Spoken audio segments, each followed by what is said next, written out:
আমি জীবনে আইফোন টাকা দিয়ে কিনি নাই। ওকে, আমি অলওয়েজ গিফট পাই।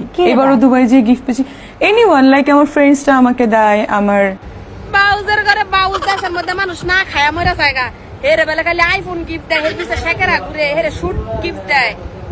হুতিনের ঘরের হুতিনেরা মানে শরীরের দিকে চাইয়া কথা কয় না যে আমার শরীরটা কত বড় আর আমি কথাটা কই কত বড়। বাউজের ঘরের বাউজেরা মনে করেন ভালো কোনো ফ্যামিলির একটা ছেলে, মেয়ের কথা বাদ দিলাম, একটা ছেলে হইলো 20,000 টাকার একটা মোবাইল কিনতে গাম বাইরে যায় জায়গা দিয়া, বুঝছেন? আরে বেড়ি মানুষ হইয়া এই ময়দাউলি ঠেঙ্গা বাউজে বেড়ি মানুষ হেরে কেন আইফোনটা গিফট করে? হ্যাঁ, হেরে খালি আইফোন গিফট করতে থাকে, রুলেক্স ব্র্যান্ড উরেন্ড হেরে গিফট করতে থাকে মানুষ কেন?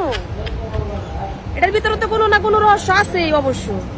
ওই যে কিছুদিন আগে ভাইরাল হইলো যে পোলায় 15 লাখ টাকা দিয়া ছাগল কিনছে কুরবানি দিত।